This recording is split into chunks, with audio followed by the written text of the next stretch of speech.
ইব্রাহিম আলাইহিসসালামের এই তাওয়াক্কুল বা ভরসা দেখে আল্লাহ রাব্বুল আলামিন খুশি হয়ে গেলেন। আল্লাহ আগুনকে এক বিশেষ এবং অলৌকিক হুকুম দিলেন। আল্লাহ আগুনকে বললেন, ইয়া নারু কুনি বারদাউ ওয়া সালামান আলা ইব্রাহিম, অর্থাৎ হে আগুন, তুমি ইব্রাহিমের জন্য ঠান্ডা হয়ে যাও এবং শান্তিদায়ক হয়ে যাও।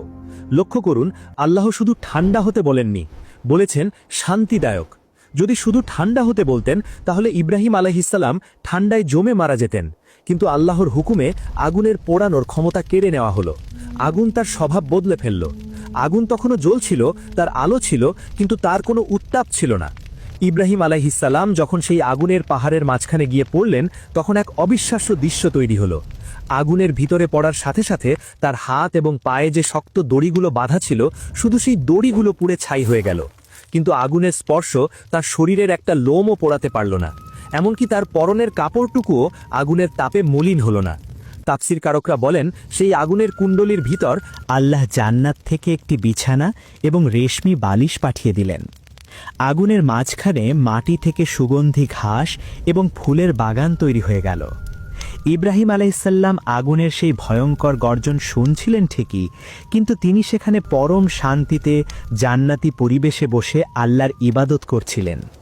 তার সাথে গল্প করার জন্য আল্লাহ ফেরেশতা জিবরাইল আলাইহিসসালামকে মানুষের রূপে সেখানে পাঠিয়ে দিলেন। আগুনের চারপাশ ঘিরে ছিল হাজার হাজার মানুষ, যারা তাপের কারণে কাছে আসতে পারছিল না। আর মাঝখানে ইব্রাহিম আলাইহিসসালাম ছিলেন পৃথিবীর সবচেয়ে নিরাপদ এবং আরামদায়ক স্থানে। এই অবস্থা চলল দীর্ঘ সময় ধরে। কেউ বলেন 7 দিন, কেউ বলেন 40 দিন। নমরুদ তার প্রাসাদের ছাদ থেকে বা উঁচু টাওয়ার থেকে নিচের দিকে তাকিয়েছিল। সে আশা করেছিল ইব্রাহিম পুড়ে কয়লা হয়ে গেছে। কিন্তু যখন ধোঁয়া একটু কমল, নমরুদ তার চোখ টলতে লাগল। সে দেখল আগুনের মাঝখানে ইব্রাহিম আলাইহিসসালাম জীবিত অবস্থায় বসে আছেন এবং তার পাশে আরেকজন নূরের তৈরি মানুষ বসে কথা বলছে। নমরুদ ভয়ে এবং বিস্ময়ে চিৎকার করে উঠল। সে বলল, হে ইব্রাহিম, তোমার খোদা কতই না মহান, যে তোমাকে এই আগুনের পেট থেকেও বাঁচিয়ে রেখেছে। নমরুদের অহংকার চূর্ণ বিচূর্ণ হয়ে গেল। সে বুঝতে পারল তার ক্ষমতা এই আগুনের উপর চলে না, কিন্তু ইব্রাহিমের আল্লাহর হুকুম আগুনের উপরও চলে। অবশেষে আগুন নিভে গেল। ইব্রাহিম আলাইহিসসালাম ধীর পায়ে হাসি মুখে সেই ছাইয়ের স্তূপ থেকে বেরিয়ে এলেন। তার চেহারা মোবারক থেকে নূরের আভা বের হচ্ছিল। মানুষ দেখল তার গায়ে আগুনের কোনো চিহ্ন নেই, শুধু কপালে সামান্য ঘাম জমে আছে, যা ভয়ের নয় বরং আল্লাহর রহমতের সাক্ষী। তার বাবা আজর এবং উপস্থিত জনতা ভূত দেখার মতো তাকিয়ে রইল।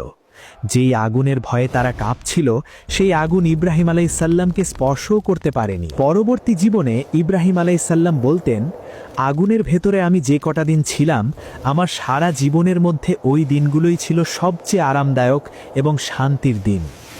আল্লাহ প্রমাণ করে দিলেন, আগুন জ্বালাতে পারে না যদি আল্লাহ না চান, ছুরি কাটতে পারে না যদি আল্লাহ না চান। নমরুদ পরাজিত হল। সে ইব্রাহিম আলাইহিসসালামকে বলল, তুমি আমার দেশ ছেড়ে চলে যাও। ইব্রাহিম হিজরত করলেন, কিন্তু নমরুদের শেষ রক্ষা হল না। আল্লাহ তাকে ধ্বংস করার জন্য কোনো বড় বাহিনী পাঠাননি। সামান্য এক ল্যাংড়া মশা দিয়ে আল্লাহ নমরুদকে এমন শাস্তি দিলেন যে সে নিজের মাথায় জুতো দিয়ে বাড়ি মেরে মরে গেল। আর ইব্রাহিম আলাইহিসসালাম হয়ে গেলেন মুসলিম জাতির পিতা, খলিলুল্লাহ। আজকের এই ভিডিওটি শেষ করার আগে আসুন আমরা ইব্রাহিম আলাইহিসসালামের সেই অগ্নিকুণ্ড থেকে আমাদের ঈমানের আলো সংগ্রহ করি। এই ঘটনাটি আমাদের 3টি মহা শিক্ষা দেয়। প্রথম শিক্ষা, তাওয়াক্কুল বা আল্লাহর ওপর ভরসা। যখন ইব্রাহিম আলাইহিসসালাম শূন্যে ভাসছিলেন, তখন তিনি জিবরাইল আলাইহিসসালামের সাহায্য নেননি। তিনি বলেছিলেন, আমার জন্য আল্লাহই যথেষ্ট। আমাদের জীবনেও যখন আগুনের মতো বিপদ আসবে, তখন মানুষের কাছে হাত না পেতে যদি আমরা মন থেকে বলতে পারি, হাসবুনাল্লাহু ওয়া নিয়ামাল ওয়াকিল, তবে আল্লাহ আমাদের বিপদকেও শান্তিতে পরিণত করে দেবেন। দ্বিতীয় শিক্ষা, সত্যের পথে অটল থাকা।